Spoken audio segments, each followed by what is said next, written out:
At first sight, you wouldn't know how dangerous it is to walk around here. People are friendly, it's peaceful, and there's plenty to eat. The rain at this time of year means there's enough water in the ground to start planting. But the rain brings with it a killer, the most dangerous animal in the world, the mosquito. More than 500,000 in Africa will die from malaria every year, most of them children under 5. I have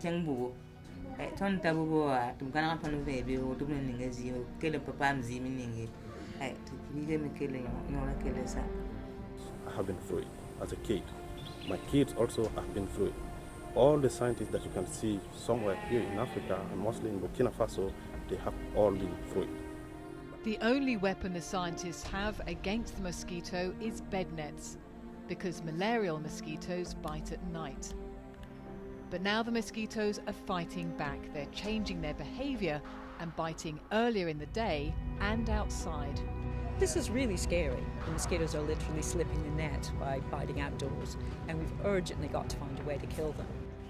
I'm in Burkina Faso, where scientists are testing a new weapon in the fight against malaria, an outdoor trap to catch mosquitoes before they bite.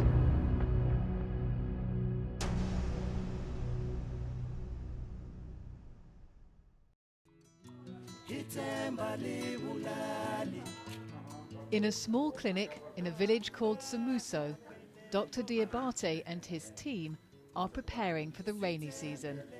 That's when the mosquitoes start breeding and cases of malaria go up. Old people, children and pregnant women are the most vulnerable to malaria, which can kill in a matter of hours if it isn't treated. Particularly children, how many are affected in this area? Je disais que peut-être qu'on peut avoir beaucoup d'enfants.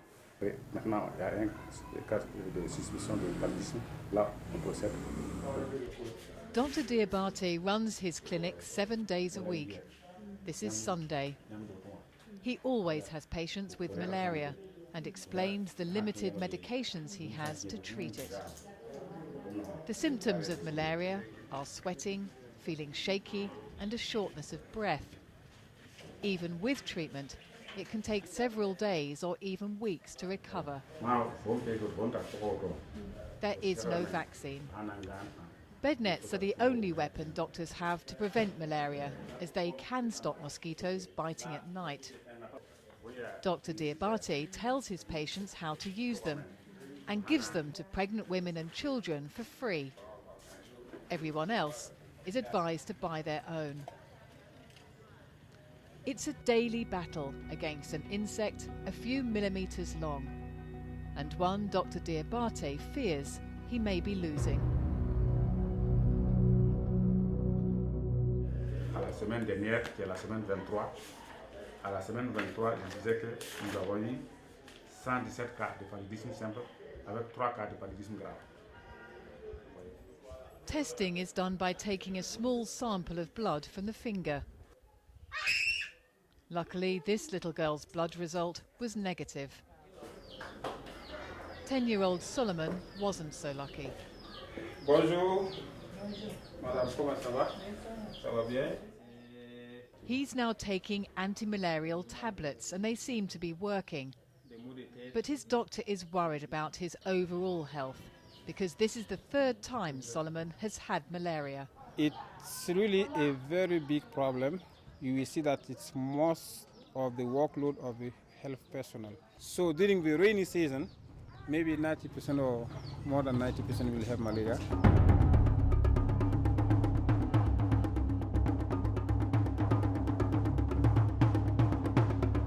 Living with malaria is frightening. Almost the entire workforce in this region will get sick at some time during the rainy season. Most of Burkina Faso is rural and most people work on the land.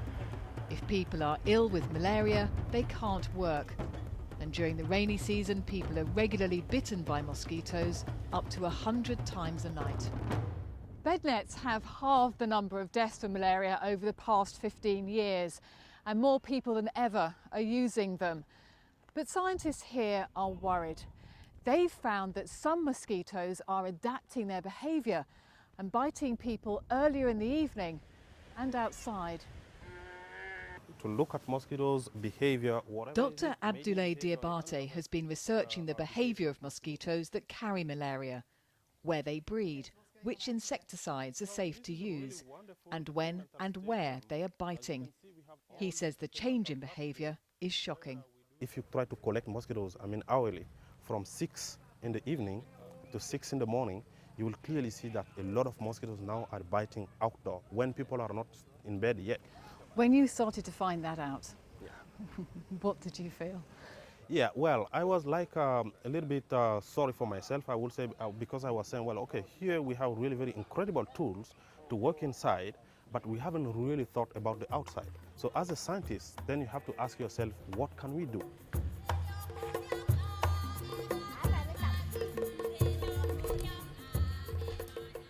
One of the cases that has caused concern is a baby boy called Fatoa, who died after being bitten by a mosquito during the day.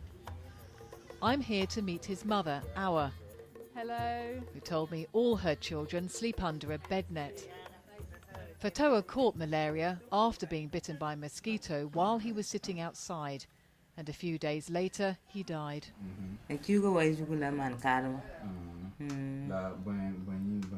Hinga wi ngambat mam chana rotu le ida to koto no da nas mam da tita ai o man hinga kete pasi ton dem sin kengene to yete aziman sa kiton kengbu ai ton tabugo to kana ton vebe o to ne ngazi o kele papa mzi miningi ai to kige me kele yo la kele sa kwa maya no anye o fa ga mustigala po ala mami fa sakana ga mustigero e turo.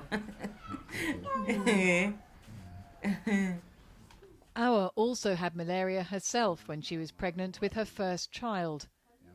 When I asked Awa and her family who else had had malaria, all of them raised their hands. And you? Oh dear. Nearly everyone around here has malaria at some time in their lives. And for adults and older children, it's like a very bad case of flu. But treating malaria is no longer enough.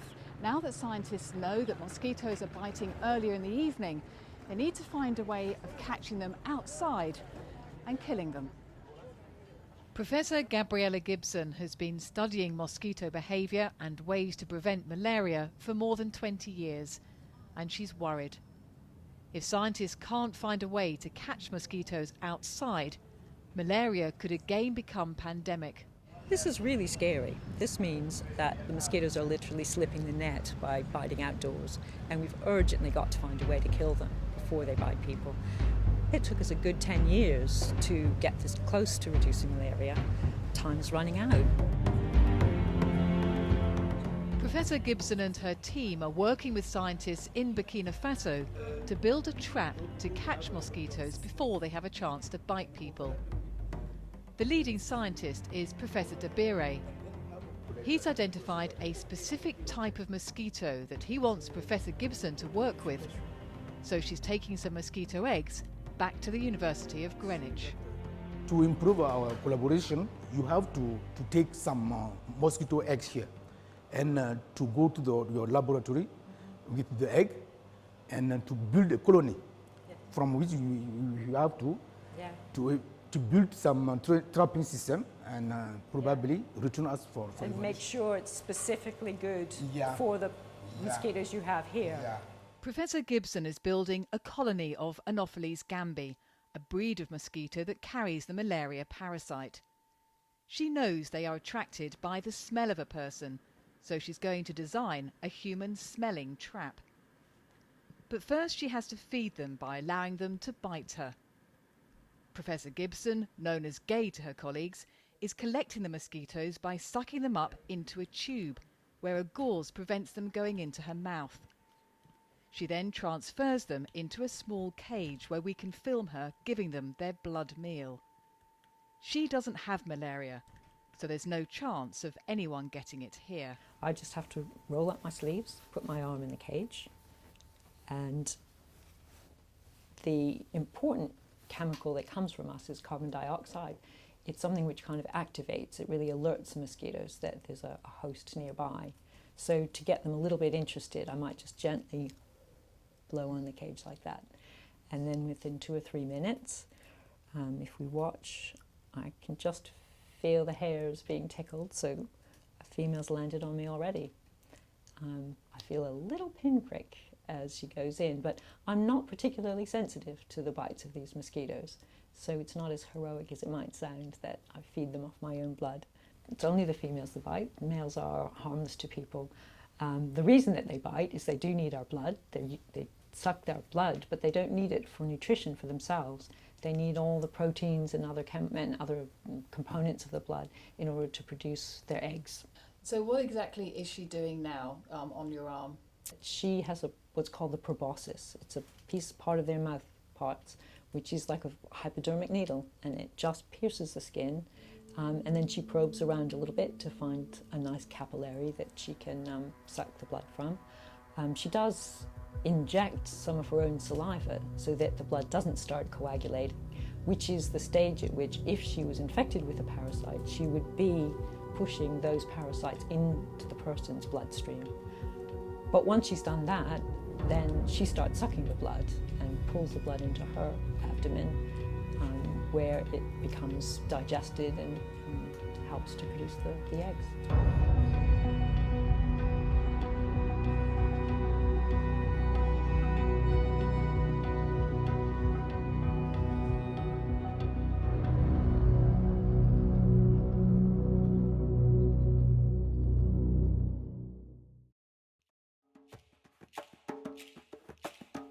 Scientists have established that mosquitoes follow the smell of people to find them and bite them. So they're building a trap using an object that smells like a person. So mosquitoes will land on it and get caught. No artificial smells have worked. So they need to find a way to get real human smell onto the object to make the trap. Gay is standing behind a net in a wind tunnel so the mosquitoes can't get to her, and her odour is blown into this box containing the trap. In this experiment, the trap is a barrel with sticky plastic round it to catch the mosquitoes when they land. Okay, Gay, you ready? Yeah. Okay, lights off. The odour from Gay's body is blown onto it. Then the mosquitoes are released. We really just want to focus on using the smell of a person, so there'll be an odour plume coming from Gay's body composed of skin volatile, so chemicals coming from her skin, carbon dioxide from her breath, and we want to use that smell and stop them before they get all the way to Gay, and see if we can deviate them to land on our sticky trap before they follow her all the way up to her body. The series of experiments in the lab simulate what the mosquito will smell and see in the wild.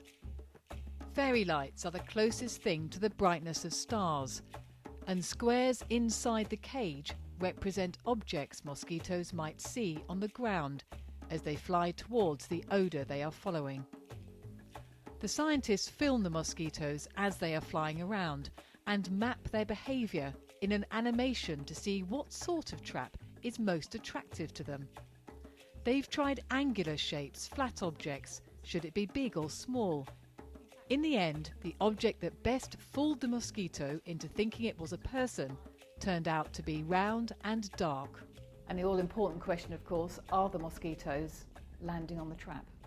Yeah, so in our sticky trap, it's just a barrel that's been painted black and has sticky plastic attached to it. And we can find that actually about 25 to 30% of mosquitoes that will be released in here will actually land on our sticky trap. The next step is to test the trap in the field to see if it's effective enough to act as a decoy and stop mosquitoes biting people. I'm travelling to Bama, a small village in central Burkina Faso where getting malaria is part of everyday life. The fields where the mosquitoes breed are right next to the village and the houses where people live. The pools of fresh water make it the perfect breeding ground for mosquitoes. And this is where Dr. Hawkes and her team have been testing the new mosquito trap. This time, someone inside a tent has their odour sent down a tube to the lure or trap, just like the experiment with the wind tunnel in Greenwich. Okay, so this is the cylinder, and you're putting it down next to the pipe. Exactly. So the odour from the tent, just someone sleeping in the tent, will come down the tube and then surround the trap. And it's the odour that will attract the mosquitoes from distance. Then the actual silhouette of the trap will cause the mosquito to land on the sticky plastic. And now you're going to get into the tent for us. Okay, c'est bon? Okay, so he's going to stay in there all night. Yeah, from 6 o'clock in the evening until 6 o'clock in the morning. And that's when the mosquitoes are most active. So Francis, the idea then is that you'll catch as many mosquitoes or maybe even more mosquitoes than a human being overnight, and then you can use your trap as a decoy. Exactly, so you and I sitting out on a night might attract some mosquitoes, whereas our sticky trap, when we come back in the morning, may have caught even more than would have been attracted to us. And as a control, we have these people sitting out here. That's right, they're going to be staying out overnight and collecting the mosquitoes that land on them. And everything about those people screams, I'm a human, come and bite me. So the mosquitoes will be using those cues, how they look, how they smell, to come and be attracted to them. And we're going to incorporate all of those elements into this trap here. So hopefully when we come back in the morning to collect this sticky trap and what these guys have collected overnight, they should be fairly similar. Here they are, hello. Nice to see you. And you've caught some already, is that good? Yeah, so it's just after 6 o'clock in the evening and we've already got some Anopheles gambiae, and they're one of the main malaria mosquitoes that we're interested in studying. The scientists staying out all night are expert at identifying which mosquitoes to catch. They painstakingly collect them by hand and store them in test tubes. The skill is to catch the mosquitoes before they bite. The scientists know their human smell will be attracting mosquitoes. The question is, can the artificial trap do the same?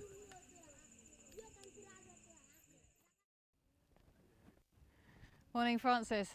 Morning, Judy. You're up early, how's it going? Yeah, well, thank you. We've got the sticky trap results and it's performed quite well. We're going to have a look now and see how many Simon managed to catch last night. Okay, so Simon, how many did you get? I have got 10 mosquitoes. 10, and you? And our sticky trap managed to get 15, so at the moment it looks like it's doing a little bit better than Simon managed to do. This is an important breakthrough. It's the first time any scientist in the world has managed to catch mosquitoes outside using a decoy. Now the science needs more testing before the results can be published. Now you've got a catching mechanism, what are you going to do with it? Well, we're using this sticky trap to check that the mosquitoes are actually contacting our trap, but hopefully we'll be able to develop this trap further and begin perhaps incorporating an insecticide or some sort of growth inhibitor that stops mosquitoes from developing further. And Gay, once you have perfected this trap, how are you going to use it? Well, once we're sure that it's really a robust killing trap and it's going to kill the mosquitoes that come and land on it, then it's a matter of optimising it so that it's the best size, the best shape to bring in as many possible mosquitoes. So would each hut have its own trap? That would certainly be a good starting point and get people used to having that trap there and seeing that it actually is catching mosquitoes. There is another twist to this story. Persuading people that malaria is caused by parasites carried by mosquitoes is a challenge. People here have been living with malaria for decades, and as most people get ill during the rainy season, urban myths are rife. One common belief is that fresh corn gives you malaria, or cooking with corn oil. The fact that malaria is caused by a mosquito biting an infected person and then passing the infection on to others is proving hard to explain.